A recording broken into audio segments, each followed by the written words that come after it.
నమస్కారం ETV news కు స్వాగతం. లోక్సభలో అలజడి అంశంపై ఆందోళనకు దిగిన విపక్ష ఎంపీల సస్పెన్షన్లు కొనసాగుతున్నాయి. లోక్సభలో ఇవాళ మరో 49 మందిపై సస్పెన్షన్ వేటు పడింది. ఇప్పటివరకు ఉభయ సభలకు చెందిన 141 మంది విపక్ష ఎంపీలు సస్పెన్షన్ కు గురికాగా ఇంతమందిపై వేటు వేయడం ఇదే మొదటిసారి అని తెలుస్తోంది. ఉదయం 11 గంటలకు లోక్సభ సమావేశం కాగానే స్పీకర్ ఓం బిర్లా ప్రశ్నోత్తరాలు చేపట్టగా భద్రతా వైఫల్యంపై హోంమంత్రి ప్రకటన చేయాలని డిమాండ్ చేస్తూ విపక్ష ఎంపీలు ఆందోళనకు దిగారు.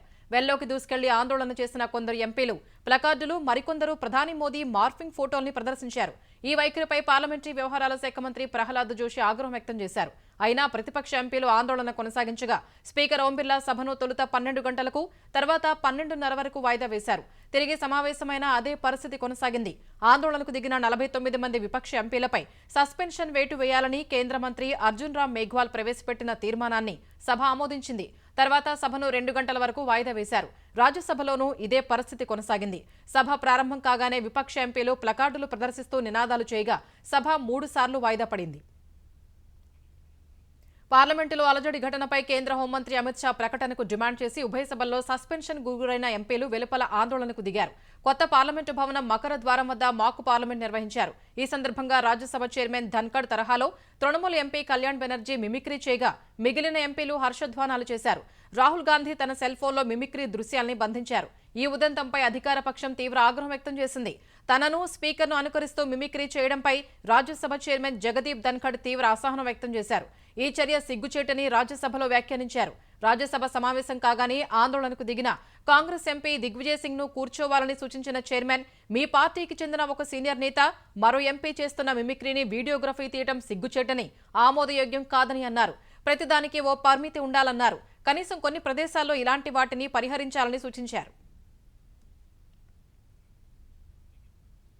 పార్లమెంటులో ఆందోళనకు దిగుతున్న విపక్షాల తీరును ప్రధాని మోదీ తీవ్రస్థాయిలో తప్పుపట్టారు. ఇలాంటి ప్రవర్తన కారణంగా 2024 లోక్సభ ఎన్నికల్లో విపక్షాలు మరిన్ని సీట్లు కోల్పోతాయని జోస్యం చెప్పారు. భాజపా మరిన్ని స్థానాల్లో విజయం సాధిస్తుందనే విశ్వాసం వ్యక్తం చేశారు. పార్లమెంటు భద్రతా లోపం విషయంలో ప్రభుత్వ వైఖరిని మోదీ సమర్థించుకున్నారు. పార్లమెంటు సమావేశాలకు ముందు జరిగిన భాజపా పార్లమెంటరీ పార్టీ సమావేశంలో మోదీ ఈ వ్యాఖ్యలు చేశారు. ప్రజాస్వామ్యాన్ని, ప్రజాస్వామ్య విలువల్ని విశ్వసించేవారు ఖచ్చితంగా అలజడి ఘటనను ఖండించాలని ప్రధాని వ్యాఖ్యానించారు. ఇటీవల జరిగిన వివిధ రాష్ట్రాల అసెంబ్లీ ఎన్నికల్లో ఓటమిపై ఆక్రోశాన్ని విపక్షాలు పార్లమెంటులో చూపిస్తున్నాయని భాజపా నేత రవిశంకర్ ప్రసాద్ విమర్శించారు.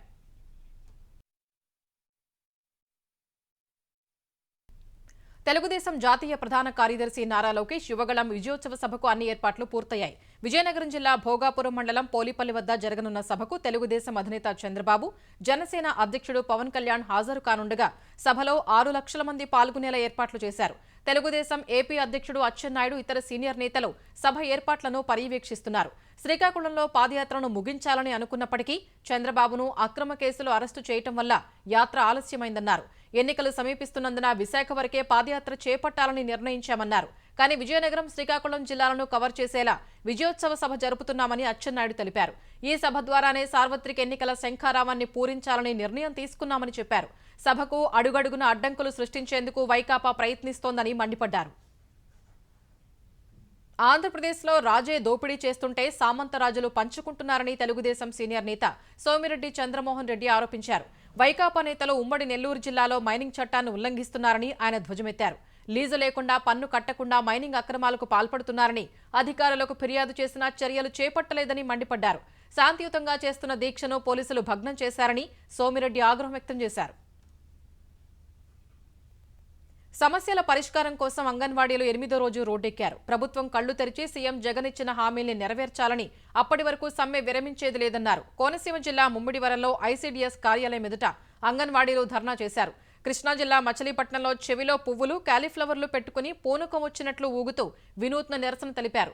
గన్నవరం ఐసీడీఎస్ కార్యాలయం ఎదుట పాటలు పాడుతూ డాన్సులు చేస్తూ నిరసన తెలిపారు. ఎన్టీఆర్ జిల్లా మైలవరం ఎంపీడీఓ కార్యాలయం వద్ద వంటావార్పు కార్యక్రమం నిర్వహించారు. ప్రకాశం జిల్లా ఒంగోలు కలెక్టరేట్ ఎదుట వంటావార్పు కార్యక్రమం చేశారు. మార్కాపురంలో సబ్ కలెక్టర్ కార్యాలయం ఎదుట వంటావార్పు చేసి నిరసన తెలిపారు. అనంతపురం జిల్లా గుత్తిలో ఐసీడీఎస్ కార్యాలయం ఎదుట పచ్చిగడ్డి తింటూ నిరసన వ్యక్తం చేశారు. నంద్యాల జిల్లా డోన్ తహసీల్దార్ కార్యాలయం ఎదుట ధర్నా చేశారు. వైఎస్ఆర్ జిల్లా పులివెందుల నియోజకవర్గం వేంపల్లిలో భిక్షాటన చేశారు.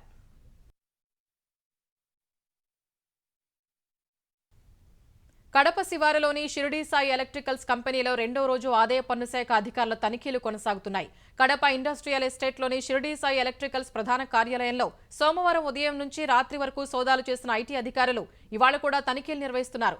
విద్యుత్ స్మార్ట్ మీటర్లు, ట్రాన్స్ఫార్మర్లు తయారు చేసే షిరిడీ సాయి ఎలక్ట్రికల్స్ యజమాని విశ్వేశ్వరరెడ్డి ముఖ్యమంత్రి జగన్ కు సన్నిహితుడు కాగా అదే కంపెనీలో ఐటీ అధికారులు సోదాలు చేయడం ఆసక్తికరంగా మారింది.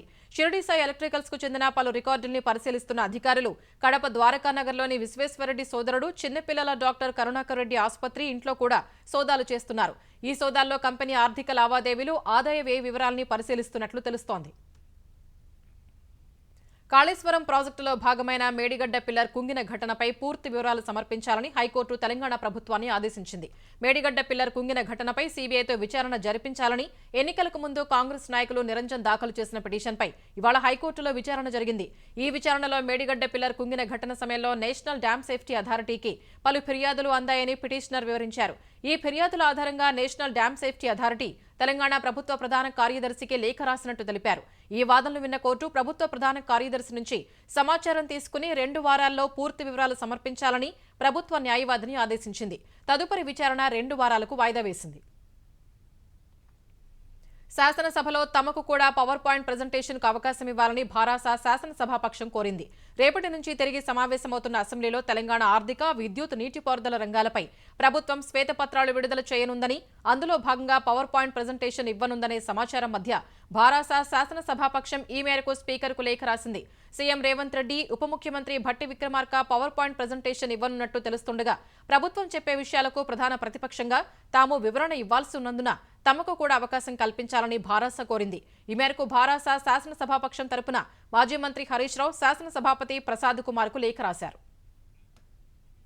తమిళనాడు దక్షిణ జిల్లాల్లో కురిసిన వర్షాల వల్ల పోటెత్తిన వరదలకు ప్రజలు అల్లాడిపోతున్నారు. తూత్తుకుడి నగరం దాదాపు నీట మునిగే ఉంది.